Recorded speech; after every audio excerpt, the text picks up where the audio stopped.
Olá, seja muito bem-vindo, eu sou o Éder. Provavelmente você já conhece o Christian, a gente se encontrou aqui em São Paulo, um bate-papo legal e ele me falou muita coisa boa sobre o DSD. Eu convidei ele para vir aqui falar um pouquinho para você sobre esse bate-papo, como que foi, porque a gente falou muita coisa legal. Mas, Christian, uma coisa que você me falou que eu achei impressionante. Cara, para onde o DSD vai? O DSD que começou como uma técnica simples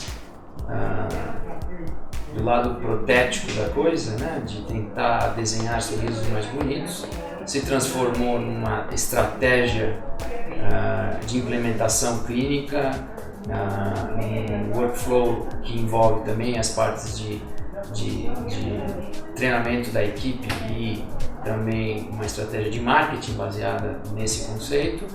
E eu acho que o futuro realmente no DSD é criar essa solução global, né? É você, através do DSD, implementar uma filosofia de trabalho que vai levar o teu negócio para o próximo nível, né? Eu conheci o DSD há muito tempo atrás e, obviamente, naquela época eu não te conhecia pessoalmente. E eu fiquei impressionado com o potencial que ele tem de resolver um problema que eu vivi, já enfrentei, e que hoje ajuda as pessoas a superar, que é comunicação. Sim. E naquela época eu olhei aquela ferramenta e falei, nossa, isso aqui vai fazer com que eu consiga aproximar aquilo que está na mente do cliente. Você também via isso assim desde o início? Como é que foi isso? O primeiro passo do DSD foi criar esse link entre o trabalho do dentista e o trabalho do técnico, né? Esse foi o berço do DSD, o nascimento do DSD. E que é um trabalho de comunicação, né? Você linkar dois pontos através dessa comunicação aprimorada. Eu, como técnico, sempre busquei soluções para gerar trabalhos que tivessem menos ajuste na boca para economizar o tempo do meu dentista, do meu cliente, né? Sim. Sempre foi esse o meu objetivo. Eu percebi que o tempo mais precioso do dentista é o tempo que ele está dentro da boca do paciente. Né? Então, tudo que a gente faz fora da boca para economizar tempo na boca deve ser feito, porque é emocionalmente positivo e é financeiramente positivo. Então foi assim que eu comecei a desenvolver técnicas para economizar tempo na boca, principalmente pelo fato de eu ser também dentista e todos os dentistas com quem eu trabalhava, eles sempre se sentiam na liberdade de deixar eu trabalhar na boca também.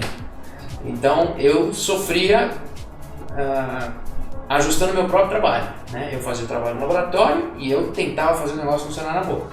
E foi aí que eu comecei a perceber o que funcionava, o que não funcionava, quais eram os passos que estavam faltando, né? Os gaps aí que estavam faltando, que faziam com que eu desperdiçasse esse precioso tempo na boca. E o protocolo DSD veio para trazer essa comunicação aprimorada. E aí percebi que comunicação era um problema genérico dentro da odontologia, não só nesse fator dentista protético, face e modelo de trabalho, né, esse link, mas tudo na odontologia depende de comunicação e os dentistas não são treinados para serem bons comunicadores, são treinados para serem bons dentistas. Infelizmente, é muito difícil ter sucesso como dentista sendo apenas um bom clínico. Na verdade, a grande maioria dos dentistas que eu conheço de sucesso não são necessariamente os melhores clínicos que eu conheço. Sim, os melhores clínicos que eu conheço não são necessariamente os dentistas de mais sucesso que eu conheço. E eu comecei a tentar analisar essas diferenças, o que fazia um dentista ter sucesso, né?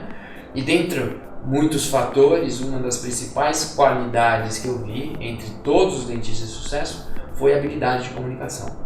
Comunicação interpessoal, comunicação dentista técnico, comunicação com os especialistas, comunicação com o staff e principalmente a habilidade de comunicação com o paciente, né? Então essa é uma característica básica do dentista de sucesso. Ou seja, a gente está falando de um profissional que primeiro se desenvolveu, aprendeu numa faculdade, aprendeu numa pós-graduação e agora ele precisa aprender a fazer com que isso chegue até o paciente, porque senão ele também não fecha o ciclo. Exatamente. Né? Ele se treina, fica bom e aí depois agora ele parou. É aquilo que a gente fala, né? Não importa o quão bom você é, se o paciente não aceita o tratamento, ele não vai te dar a honra de mostrar para ele o quão bom você é. E você acaba não se evoluindo também o seu próprio lado técnico. Gera a frustração que a gente vê muitas vezes, né? Que o dentista ele luta contra a não aceitação do plano de tratamento dele, né? Aquela coisa, doutor, tá muito caro. Sim. Né?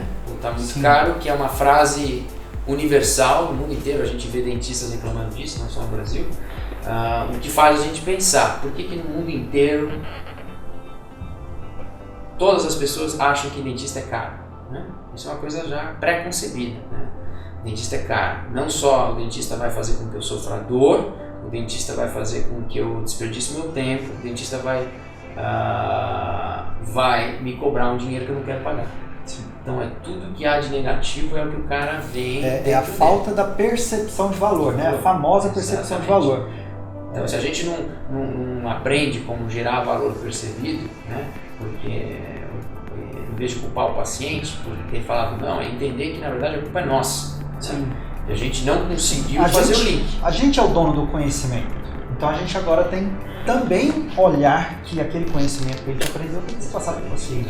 É interessante aqui porque eu venho também de uma escola que estuda como o dentista faz esse mesmo link através de uma abordagem um pouco diferente da sua. E tudo isso que você está falando de percepção de valor, eu chamo de tangibilização.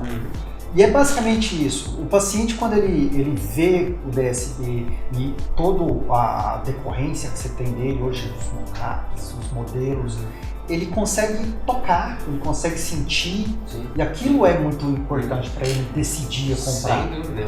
A gente percebe que historicamente na odontologia o dentista nunca focou em tangibilizar o seu produto e esperava que o paciente simplesmente acreditasse e pulasse, né, dentro desse tratamento. Então, o paciente ali de olhos vendados na beira do precipício e o dentista está lá embaixo, ansioso, pula que acredita em mim que vai dar tudo certo, né? É muito difícil você aceitar um produto, investir o seu dinheiro num produto que você não entende exatamente, você não linka emocionalmente a esse produto, né? Tecnicamente explicando que o paciente tem um problema e precisa de uma solução, não é a melhor maneira de você criar esse link. O link tem que ser emocional, a gente sabe desse poder, que as pessoas tomam decisões baseadas em suas emoções. Né? Então, se você espera que o paciente vai dizer sim para um plano de tratamento sem reclamar do preço, valorizando o que você está cobrando, entendendo o valor que você está cobrando, você tem que ir muito além do que as ferramentas normais de apresentação de plano de tratamento. Né? A gente percebe que os dentistas em geral eles tratam ou pessoas que estão com dor ou pessoas que estão desesperadas por estética. Todo mundo que está no meio está perdido. Eu costumo dizer que o paciente ele chega em você quase que desesperado, falando, por favor, me ajuda porque eu não aguento mais. Aí pode ser uma dor física ou uma dor emocional. Exatamente. Ele não suporta mais a condição. não tem técnica de você não precisa impressionar o paciente porque ele está ali desesperado, né? Enfim, mas isso aí, 80% da população não está nem num canto nem no outro. São pessoas exatamente, são pessoas que têm que entender como a odontologia pode mudar a vida delas para melhor, né? Tem que entender que elas têm que mudar as suas prioridades, que não faz sentido você falar que o tratamento do seu dentista está caro e você sair da clínica, atravessar a rua e comprar um carro importado 3 vezes mais caro. E sair feliz da vida porque você realizou um sonho, né? Inversão de prioridades, porque para mim não faz sentido você dirigir um carro importado com um sorriso todo arrebentado, né? Mas as pessoas fazem isso, né? Então as pessoas acham que tratamento é caro. Isso mostra para mim que nós somos muito ruins como dentistas em valorizar o nosso produto, né? Porque para mim, o paciente virar para mim e falar, doutor, eu entendi, eu acho que o que você tem para me entregar é maravilhoso, mas eu não tenho dinheiro.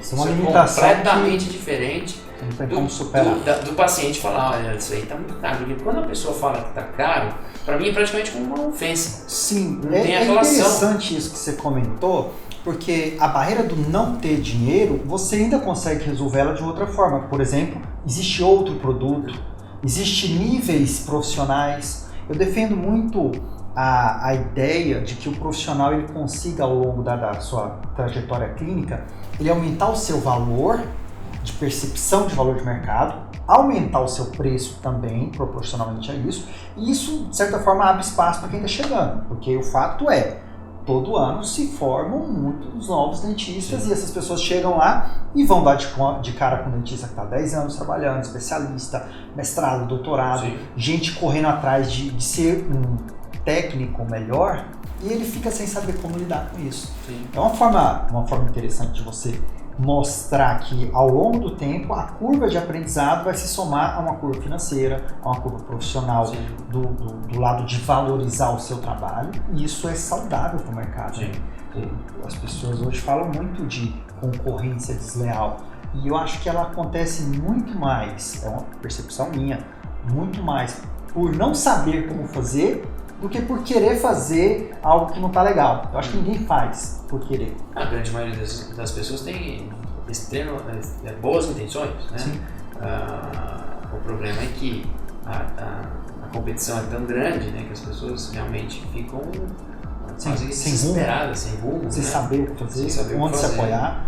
E aí também, mas mesmo as pessoas que estão investindo em se tornar um melhor profissional, fazendo cursos, se aperfeiçoando, eu sempre digo, a cada momento que você investe num curso, num livro, num equipamento, num material, você tem que entender que tecnicamente aquilo vai te melhorar, mas você tem que também entender o modelo de negócio por trás daquela decisão e conseguir transformar isso em valor para o paciente, né? Então você tem que conseguir explicar para o paciente o valor de você ter ido na sexta-feira, no sábado, fazer um curso não sei aonde, né?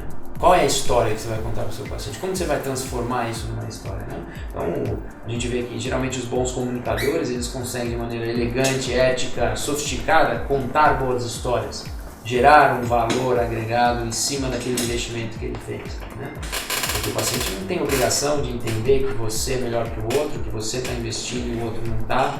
O paciente está ali. Que você tem produtos, soluções diferentes, porque a gente está falando de uma odontologia que evoluiu muito nos últimos anos. Sim. Às vezes você pega a década de 80, que pelo menos em nível Brasil, a maioria dos tratamentos eram muito limitados, e hoje você tem uma gama de soluções incrível. Uma clínica odontológica hoje virou uma clínica integrada, sofisticadíssima, e um negócio muito complexo de se tocar. É diferente completamente de uma clínica médica, onde o clínico geral faz um exame clínico, agenda um paciente depois do outro. A clínica odontológica moderna, ela é uma clínica que tem que ser interdisciplinar, vai ser interdisciplinar, não vai sobrar muito espaço para aqueles que não trabalham de maneira interdisciplinar. E você gerenciar uma empresa interdisciplinar que oferece tratamentos odontológicos é extremamente complexo. Deixa eu te fazer uma pergunta aqui. As pessoas muitas vezes elas confundem um gerenciamento, uma organização, agregar tecnologia de comunicação com os pacientes com coisa de clínica grande. Isso também é um mito, não é? É um mito. Hoje em dia não deve ser assim, não. Ser uma clínica interdisciplinar moderna não significa ser uma clínica grande. Aliás, você tem clínicas grandes que só não são interdisciplinares, só fazem uma coisinha específica. Aliás, vamos fazer o seguinte. Tá muito legal esse papo e vamos fazer a parte 2, onde você vai falar exatamente sobre como as clínicas pequenas elas conseguem também agregar esse mesmo conhecimento, para não ficar muito longo, tá bom? Então, se você quiser continuar a assistir, ele vai começar logo na sequência, ou então você vai encontrar lá no nosso canal, tá bom? Um abraço!